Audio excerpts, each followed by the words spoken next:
네, 안녕하세요. 데이업의 김지현입니다. 오늘 이 DS 한석이 19%까지 급등하는 모습을 보여주었습니다. 이러한 이 부분은 저번 주에 발표한 이 정부의 이 바이오 항공료에 대한 이 확산 로드맵 때문이라고 하는데요. 그런데 이 로드맵이 왜 DS 한석에게 이 수혜가 되는 건지 궁금하시는 분들이 좀 많으실 텐데요. 오늘 이 영상에서 좀 상세하게 말씀드릴 테니까 집중해서 시청해 주시길 바랍니다. 지금 바로 시작하겠습니다. 일단 오늘 보시면 이 DS 한석이 일단 상승 이후에 조금 조정을 받았습니다. 8월 5일에도 이 전저점을 좀 뚫어주면서 조정 구간 이어 나갔다가 오늘이 이제 19% 정도 상승하는 모습 보여준 이후에 지금 14.5% 정도 유지하고 있는 모습입니다. 이 수급 상황 같은 경우는 일단 보니까 이 투자 신탁, 그러니까 투신이 가장 좀 많이 매도를 했고요. 그리고 연기은과 이 외국인이 그에 따른 이제 매도 물량을 좀 받아내고 있는 모습을 확인할 수가 있는 상황인데요. 이러한 이제 상승 이유가 아까 얘기 드렸던 이 바이오 항공료에 대한 이 확상 로드맵 때문에 이 DS 한석이 조금 상승한 부분이다라고 할 수 있겠습니다. 이 부분에 대해서 조금 상세히 설명을 드리면 이 국토부와 산업부는 이 8월 30일이죠. 이 저번 주 금요일입니다. 저번 주 금요일에 이 지속 가능 항공료, 저희 이제 SAF라고 하거든요. 이 SAF 이 확산 전략을 좀 공동 발표했다고 합니다. 우리나라 같은 경우는 원래 이 국제 항공료 이 수출 1위 기업이었었습니다. 근데 이제 SAF 같은 경우가 이제 미래를 위한 에너지였기 때문에 이러한 이 지속 가능 항공료 이제 확산 로드맵이 좀 확실히 좀 필요한 상황이었는데요. 간단하게 이 지속 가능 항공료에 대해서 좀 얘기를 드리면 원래는 이 화석 연료인 이 항공유를 통해서 이 비행기가 운행되었었죠. 그런데 이 부분을 이제 이미 사용되었던 폐식용유라고 있습니다. 이미 그러니까 다 사용을 한 이 식용유라고 할 수 있죠. 이 폐식용유 등의 이 원료로 만들어서 이 기존의 항공료의 탄소 배출량의 이 평균 이 80%까지 이 저감하는 효과를 만드는 겁니다. 이때 이 SAF 품질 기준은 이 미국의 이 기준과 동일하게 적용이 되어서 이 기존 항공료의 혼합 사용이 되어도 전혀 이제 안전에 좀 문제가 없는 상황이다라고 할 수 있겠고요.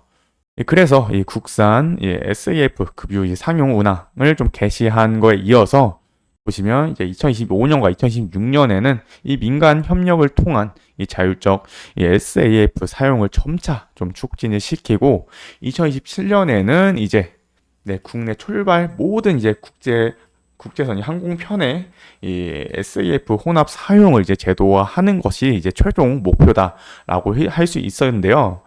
이 DS 한석은 이 바이오 에너지를 지금 주사업 부분으로 영위를 하고 있죠. 그거에 따른 이제 세 가지 부분이 있는데 이 바이오 디젤과 이 바이오 중유 그리고 바이오 선박유라고 할 수 있습니다. 그중에서 이 바이오 디젤을 조금 중심적으로 봐야 하고요. 이 전체 이 사업 매출로 따졌을 때에도 이 바이오 에너지가 보시면 이게 2024년 이 상반기 매출 비중이거든요. 58.38%로 이 매출의 전반적인 부분을 차지하고 있다라고 볼 수가 있겠습니다.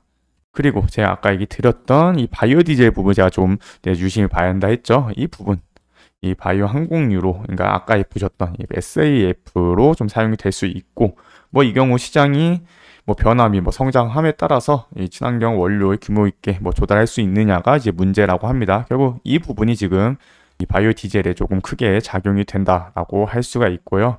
그래서 이러한 부분이 지금 이 DS 한석에 대해서 좀 부각이 되었을 가능성이 좀 높았다라고 판단할 수 있겠습니다.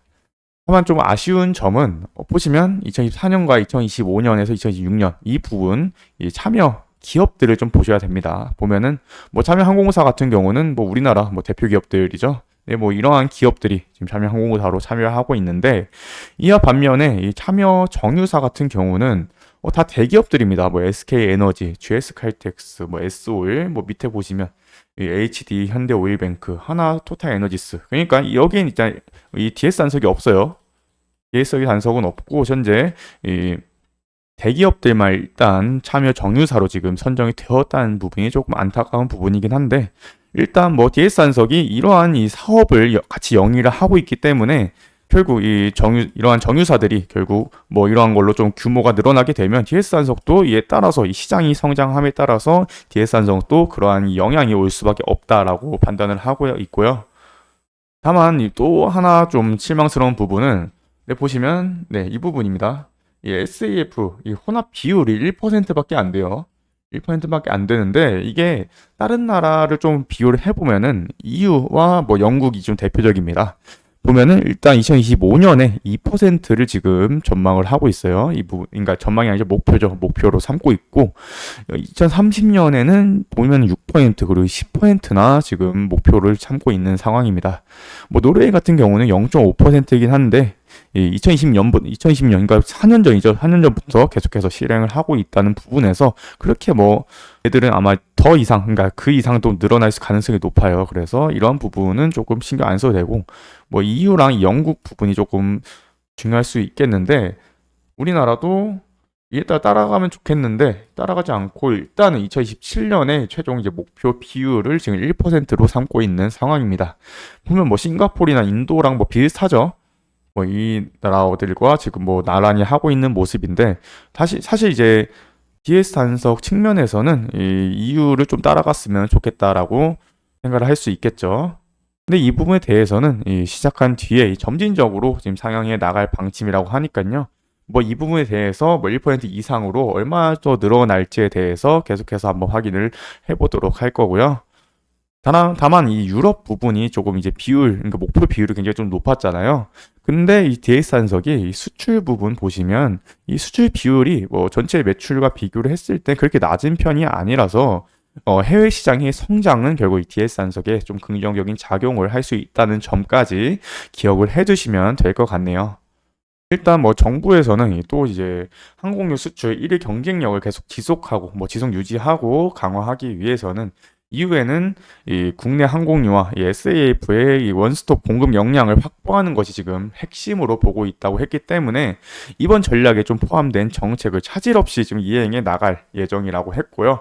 이에 따른 뭐 3대 핵심 전략이 뭐 국내 SAF 이 수요의 단계적 확대랑 그리고 뭐 안정적 이 국내 공급 역량 확보 그리고 SAF 친화적 법 제도 뭐 기반 구축이라고 하니까요. 뭐 이 부분 뭐 실제로 이제 이행이 되는지 한번 지켜봐야 될 부분이다라고 할 수 있겠습니다. 다만 이제 그런데 제가 전 영상에서 이 산업통상자원부는 이미 용역으로 이 혼합 의무화 제도의 이 수송 전 분야 확대 검토 연구를 발주했었다고 했었죠. 이때 보시면 제가 얘기 드렸던 부분이 이 바이오 항공유가 당연히 아까 얘기 드렸듯이 있었고요. 그리고 이 바이오 선박유도 있었습니다. 근데 이제 바이오 항공유가 지금 이제 실행이 되었죠. 그럼 다음 이제 남은 부분이 어딜까요? 이 바이오 선박유 부분입니다. 그래서 이 바이오 선박유 또한 이후에 이제 이러한 이 의무 혼합 제도 부분에 대해서 이제 좀 기대될 수 있는 부분이니까요. 이 부분까지 꼭 이제 기억을 하고 넘어가 주시면 될 것 같습니다. 이처럼 이 점차 탄소 중립을 위한 이 정부의 정책이 지금 하나씩 등장하고 있는 추세입니다. 세계적인 방향성 또한 이 탄소 중립을 위한 이 움직임을 보여주고 있기 때문에 이 앞으로도 이 관련 이슈 추적 분석하고 꼭 필요한 부분 저희 대기업과 함께 한번 지켜보시죠. 감사합니다.